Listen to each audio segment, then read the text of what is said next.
Il y a 20 ans, personne n'aurait imaginé qu'un désert mourant du Texas deviendrait l'un des plus grands miracles écologiques de notre époque. Pourtant, quelque chose d'incroyable s'est produit. Une expérience que beaucoup jugeaient totalement folle a transformé une terre sèche et stérile en un paradis vivant en moins de 2 ans. Des scientifiques du monde entier sont encore incapables d'expliquer comment cela a été possible aussi rapidement. Et ce qui est encore plus troublant, c'est que cette révolution n'a nécessité ni machines futuristes, ni technologies complexes, ni milliards de dollars. Seulement 5000 bisons. Mais avant de découvrir comment ces gigantesques animaux ont réussi à ressusciter un désert entier, prenez quelques secondes pour vous abonner à la chaîne, laisser un like et écrire dans les commentaires ce que vous pensez de cette histoire incroyable. Parce que ce que vous allez entendre aujourd'hui pourrait changer à jamais notre façon de voir la nature et même l'avenir de notre planète.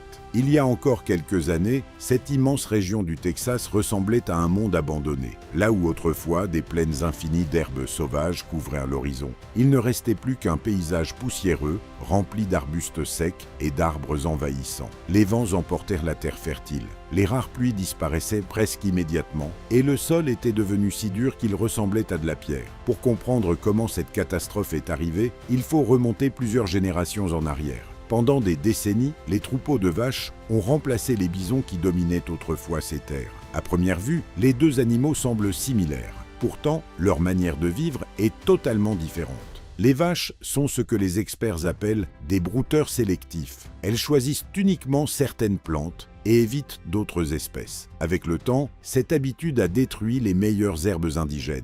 Les plantes invasives, comme les mesquites, ont alors commencé à envahir les plaines. Année après année, ces arbres ont absorbé l'eau, bloqué la lumière du soleil et étouffé la végétation locale. Vers 2010, cette région était officiellement considérée comme une zone semi-aride de broussailles, ce qui signifiait simplement qu'elle était devenue presque incapable de soutenir la vie. Mais le pire se passait sous la surface. Sans couverture végétale épaisse pour protéger la terre, le vent emportait progressivement la couche fertile du sol.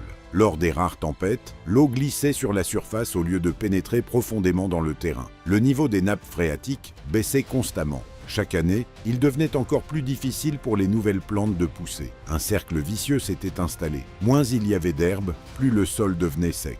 Plus le sol devenait sec, moins les plantes pouvaient survivre. Les éleveurs commençaient eux-mêmes à comprendre que leurs terres autrefois riches ne pouvaient plus nourrir correctement leurs troupeaux. Les autorités et les scientifiques ont tenté de sauver la région avec des méthodes humaines. Des machines furent utilisées pour arracher les arbres invasifs. Des systèmes d'irrigation coûteux furent installés. Des millions de dollars furent investis pour semer de nouvelles graines et essayer de recréer artificiellement les anciennes prairies. Mais malgré tous ces efforts, le désert gagnait toujours. Peu à peu, beaucoup de personnes commencèrent à croire que cette terre était condamnée. Certains disaient même qu'elle était maudite. D'autres pensaient que le sol avait définitivement perdu sa capacité à faire pousser quoi que ce soit. Puis, un petit groupe de scientifiques décida de tenter quelque chose d'extrêmement risqué. Leur idée semblait absurde pour de nombreux experts. Au lieu d'utiliser davantage de machines ou de technologies modernes, ils voulaient simplement réintroduire les habitants originels de ces plaines, les bisons. Mais il y avait un détail qui inquiétait tout le monde. Les chercheurs ne prévoyaient pas d'introduire quelques dizaines d'animaux progressivement. Ils voulaient relâcher immédiatement 5000 bisons sur 150 000 acres de désert texan. Quand le projet débuta en 2019, beaucoup pensèrent que ce serait une catastrophe. La terre avait déjà du mal à nourrir quelques vaches. Alors, comment pourrait-elle supporter des milliers de bisons gigantesques? Des agriculteurs locaux affirmèrent que les animaux allaient simplement manger les dernières plantes encore vivantes et transformer définitivement la région en désert total. Même certains scientifiques estimaient qu'il faudrait au minimum 20 ou 30 ans avant d'observer la moindre amélioration importante. Mais dès leur arrivée, les bisons commencèrent à se comporter d'une manière totalement différente des vaches. Contrairement aux bovins domestiques, les bisons ne choisissent pas soigneusement leur nourriture. Ils mangent presque tout ce qui se trouve sur leur passage. Ils arrachent les jeunes pousses des arbres invasifs. Ils écrasent les buissons avec leurs poids immenses. Ils avancent constamment, parcourant d'énormes distances sans rester trop longtemps au même endroit. En seulement un mois, les 5000 bisons avaient déjà traversé presque l'ensemble des 150 000 acres. Pour les personnes observant les troupeaux depuis les clôtures, la scène semblait chaotique. Les animaux piétinaient le sol, mangèrent les plantes jusqu'à la racine et transformaient la poussière en nuages gigantesques. À première vue, on aurait cru qu'ils étaient en train de détruire encore davantage le paysage. Mais ce que presque personne ne comprenait à ce moment-là, c'est que cette violence apparente était exactement ce dont la Terre avait besoin depuis plus d'un siècle.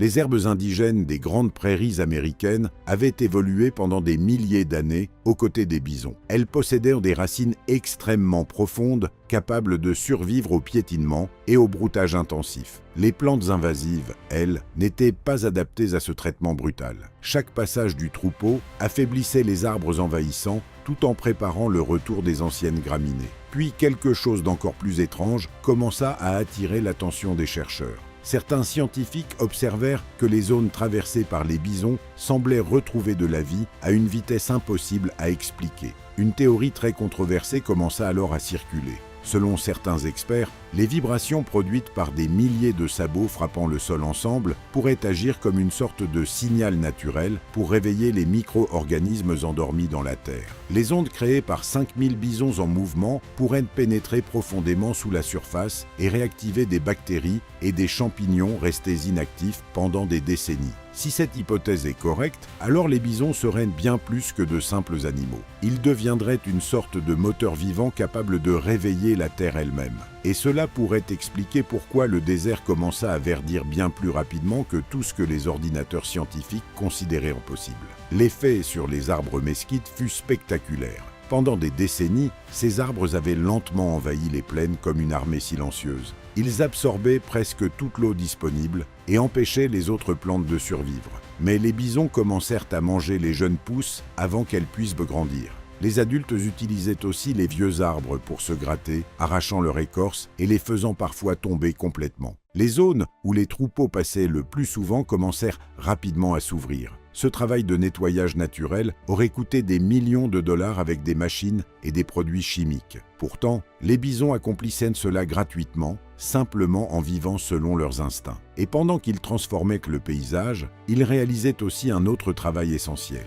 Chaque jour, un seul bison produisait environ 50 livres de déchets organiques. Avec 5000 animaux, cela représentait environ 250 000 livres de fertilisants naturels déposés quotidiennement sur la terre désertique. Mais le plus incroyable n'était pas seulement l'engrais. Ces énormes créatures étaient en train de révéler un secret enfoui sous la poussière depuis plus de 100 ans. Sous la surface du désert texan dormait encore une immense réserve de vie. Le problème, c'est que le sol était devenu tellement compact que les graines ne pouvaient plus germer correctement. Quand la pluie tombait, l'eau restait à la surface avant de s'évaporer sous la chaleur brûlante. Rien ne pénétrait assez profondément pour nourrir les racines. Les scientifiques avaient essayé pendant des années de réparer ce problème avec des machines agricoles et des systèmes d'irrigation modernes. Mais aucune technologie humaine ne semblait capable de rendre au sol sa structure naturelle. Les bisons, eux, possédaient une méthode vieille de milliers d'années. Tout commençait avec un comportement très particulier appelé le roulage. Les bisons adorent se rouler dans la poussière pour se débarrasser des insectes et se rafraîchir. Lorsqu'un animal de près d'1 tonne se couche et tourne violemment sur lui-même, il creuse une énorme dépression dans le sol. Ces creux, appelés cuvettes de roulage, mesurent souvent plusieurs mètres de large et plus d'1 demi-mètre de profondeur. Avec 5000 bisons dispersés sur le territoire, des milliers de ces cuvettes commencèrent à apparaître partout dans le désert. Puis, la pluie arriva. Et soudain, ces dépressions se transformèrent en petits réservoirs naturels. Au lieu de s'écouler rapidement, l'eau restait piégée dans les creux. Le sol avait enfin le temps d'absorber l'humidité. C'est à ce moment-là qu'un phénomène extraordinaire se produisit. Sous la terre aride se trouvaient encore des graines anciennes appartenant aux plantes indigènes des grandes plaines américaines. Certaines étaient restées enfouies pendant plus d'1 siècle. Elles attendaient simplement les bonnes conditions pour revenir à la vie. Protégées de la chaleur et du vent sous plusieurs couches de poussière, elles étaient restées dormantes pendant des générations entières. Dès que l'eau commença à pénétrer à nouveau dans le sol, ces graines se réveillèrent. Des herbes que personne n'avait vues dans cette région depuis les années 1950 commencèrent soudainement à apparaître autour des zones où les bisons s'étaient roulés. Pour les chercheurs, c'était comme ouvrir une capsule temporelle biologique. Certains scientifiques avancèrent même une théorie encore plus étrange. Ils pensaient que certaines plantes des prairies américaines avaient évolué pendant des milliers d'années en dépendant directement des bisons. Selon eux, Certaines graines ne se développaient vraiment que lorsqu'elles détectaient la présence de déchets organiques produits par les troupeaux. Autrement dit, même avec de l'eau et du soleil, ces plantes ne pouvaient peut-être pas renaître sans les bisons. Si cette idée est vraie, cela signifie que les grandes plaines américaines n'étaient pas simplement un endroit où vivaient les bisons. Les bisons étaient eux-mêmes une partie indispensable du système. Et les résultats furent incroyablement rapides. En seulement 6 mois, des plantes rares commencèrent à recouvrir des zones entières. L'herbe bleue grama, l'herbe buffalo et d'autres espèces indigènes s'étendirent rapidement à travers les plaines. L'endroit qui ressemblait autrefois à un désert brun et poussiéreux se transforma peu à peu en une immense couverture verte. En moins de 2 ans, la couverture végétale passa d'environ 30% à plus de 65%. Le changement était tellement spectaculaire que certaines données satellites de la NASA furent d'abord considérées comme des erreurs informatiques. Les ordinateurs ne pouvaient pas croire qu'un écosystème puisse se régénérer aussi vite. Mais ce n'était que le début. Très rapidement, les animaux commencèrent eux aussi à revenir. Avant l'arrivée des bisons, le silence dominait presque totalement la région. Il n'y avait pas assez de nourriture pour soutenir beaucoup de vie sauvage. Quelques coyotes maigres erraient parfois dans les plaines. De rares rapaces survolaient les buissons à la recherche de petits lézards. Mais soudainement, le désert recommença à respirer. Les oiseaux furent parmi les premiers à revenir. Des milliers d'entre eux apparurent dans les nouvelles prairies verdoyantes. Puis vinrent les insectes, attirés par les fleurs sauvages qui poussaient autour des cuvettes de roulage. Les scientifiques observèrent ensuite un phénomène connu sous le nom de cascade trophique. Quand les bisons réintroduisirent la végétation et les nutriments, toute la chaîne alimentaire se reconstruisit presque automatiquement. Les carcasses naturelles des jeunes bisons morts durant les hivers difficiles créèrent une nouvelle source de nourriture immense pour les charognards et les prédateurs. Dès la première année, le nombre de coyotes tripla dans la région. Mais ce n'étaient plus les animaux maigres et isolés d'autrefois. Ces nouveaux groupes étaient en bonne santé, capables de former des meutes stables et d'élever leurs petits grâce aux ressources abondantes autour du troupeau. Puis, les aigles royaux commencèrent à apparaître en grand nombre. Les observations explosèrent à travers le Texas moderne. Les rapaces semblaient avoir entendu un appel venu des plaines du sud. Et le plus fascinant, c'est que le retour des prédateurs améliora encore davantage la santé de l'écosystème. Sans prédateurs, les petits animaux comme les lapins et les chiens de prairie mangent rapidement toutes les jeunes pousses d'herbe avant qu'elles puissent grandir. Mais avec les coyotes et les aigles revenus en force, ces populations furent naturellement contrôlées. Les herbivores durent recommencer à bouger constamment au lieu de rester au même endroit. Cela donna aux plantes le temps nécessaire pour développer des racines profondes capables de retenir la terre et l'humidité. La prairie guérissait désormais toute seule, et certaines théories devenaient de plus en plus mystérieuses. Des biologistes commencèrent à penser que les bisons pourraient communiquer avec les autres espèces grâce à des signaux chimiques invisibles. En avançant, les troupeaux laisseraient derrière eux des mélanges d'odeurs, de poussière, de minéraux et de phéromones capables d'indiquer aux autres animaux où trouver nourriture et eau, comme une sorte de réseau naturel vivant. Cela pourrait expliquer pourquoi autant d'espèces réapparurent si rapidement, même après avoir disparu pendant près d'un siècle. C'était comme si les bisons dirigeaient un immense orchestre écologique et que toute la nature savait instinctivement quand rejoindre la symphonie. Puis, à la 2e année du projet, quelque chose d'absolument incroyable se produisit. Des lions des montagnes furent aperçus dans la région. Pour les experts, c'était le signe ultime que l'écosystème fonctionnait à nouveau complètement. Ces grands prédateurs ont besoin d'immenses territoires et d'une énorme quantité de nourriture pour survivre. Leur présence signifiait que le désert d'autrefois mort était redevenu une véritable nature sauvage. 2 ans plus tôt, cette terre n'était qu'un paysage sec et abandonné. Maintenant, des prédateurs majestueux chassaient à proximité des troupeaux de bisons. Et pendant que tout le monde observait les grands animaux revenir, le plus grand miracle se produisait encore sous la surface de la terre. Le changement le plus incroyable provoqué par le retour des bisons n'était pas visible immédiatement. Les gens remarquaient les plaines redevenues vertes, les oiseaux qui remplissaient à nouveau le ciel et les grands troupeaux traversant le désert texan. Pourtant, la transformation la plus importante se produisait silencieusement sous la surface. Le sol recommençait enfin à respirer. Pendant plus d'1 siècle, cette terre avait perdu progressivement sa vie. Les plantes indigènes avaient disparu, les racines profondes s'étaient décomposées et les micro-organismes essentiels à l'écosystème avaient presque totalement cessé leur activité. Chaque année, le désert devenait plus sec, plus dur et plus stérile. Mais avec le retour des bisons, un ancien mécanisme naturel oublié depuis des générations se remit soudainement en marche. Aujourd'hui, lorsqu'on parle de protéger le climat, la plupart des solutions tournent autour des arbres. Les gouvernements financent des programmes de reforestation massifs, convaincus que les forêts représentent la meilleure défense contre le réchauffement climatique. Pourtant, les scientifiques travaillant sur le projet texan commencèrent à découvrir quelque chose de surprenant. Une prairie saine peut parfois stocker davantage de carbone qu'une forêt entière. Cela semble difficile à croire parce qu'une forêt paraît immense et puissante comparée à quelques herbes sauvages balayées par le vent. Mais la véritable force des prairies se cache sous la terre. Les grandes herbes indigènes américaines possèdent des racines gigantesques. Certaines plongent à plus de 4 mètres sous le sol. Ce réseau souterrain agit comme un immense réservoir naturel capable de stocker des quantités énormes de carbone. En réalité, une prairie fonctionne presque comme une forêt inversée. Au-dessus de la surface, on aperçoit seulement quelques dizaines de centimètres d'herbe. Mais en dessous, existe un monde invisible composé de racines épaisses, de champignons microscopiques, de bactéries et de matières organiques accumulées pendant des milliers d'années. Et les bisons jouent un rôle absolument essentiel dans ce système. Quand ils mangent les herbes, les plantes réagissent immédiatement. Pour survivre, elles développent encore davantage leurs racines souterraines. Plus les bisons broutent naturellement tout en continuant à avancer, plus les prairies renforcent leur immense réseau caché sous terre. Autrement dit, les bisons poussent littéralement les plaines à capturer davantage de carbone. Lorsque les premières analyses quantitative scientifiques furent réalisées après le retour des troupeaux, les chercheurs pensèrent d'abord qu'il y avait une erreur.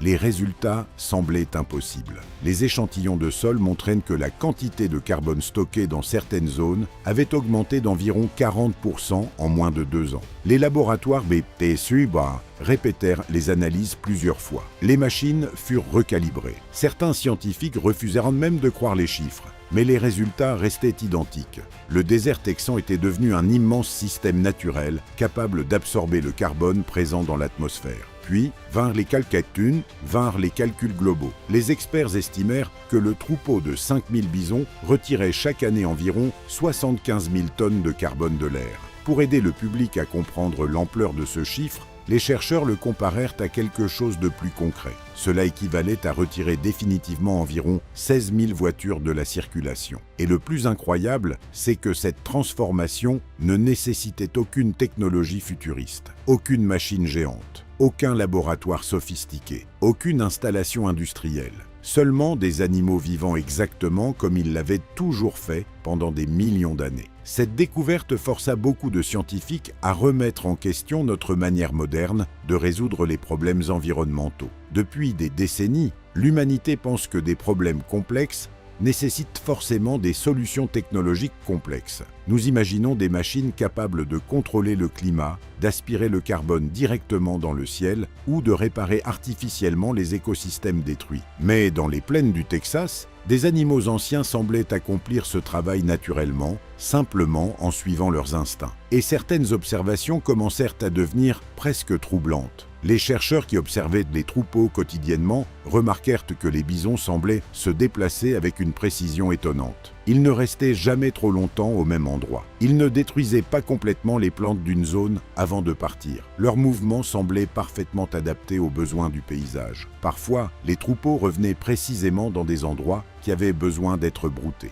D'autres fois, ils évitaient naturellement certaines parties du territoire pour leur laisser le temps de récupérer. Certains biologistes commencèrent alors à se poser une question fascinante. Et si les bisons ressentaient des éléments invisibles pour les humains, peut-être détectaient-ils naturellement les changements dans l'humidité du sol. Peut-être percevaient-ils des variations chimiques dans les plantes ou même les mouvements des nappes phréatiques souterraines.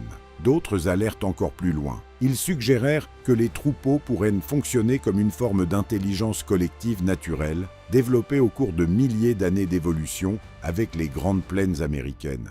Bien sûr, la science traditionnelle préfère parler d'instinct et d'adaptation. Pourtant, les résultats restaient impossibles à ignorer. Les bisons avaient ramené l'eau, ils avaient restauré les sols, ils avaient réactivé des graines anciennes restées dormantes pendant des décennies. Ils avaient permis le retour des oiseaux, des insectes et des prédateurs. Ils avaient transformé un désert presque mort en un écosystème vivant en moins de 2 ans. Et cela souleva une question immense. Si 5000 bisons pouvaient restaurer 150 000 acres, alors que pourrait-il arriver si cette méthode était utilisée à grande échelle? Les grandes plaines d'Amérique du Nord couvrent environ 500 millions d'acres. Une grande partie de ce territoire souffre aujourd'hui de sécheresse, d'érosion et d'appauvrissement des sols causés par l'agriculture intensive et le surpâturage. Certains scientifiques commencèrent alors à imaginer un scénario spectaculaire. Même si seulement une petite partie de ces terres était restaurée grâce aux bisons, les conséquences pourraient être mondiales.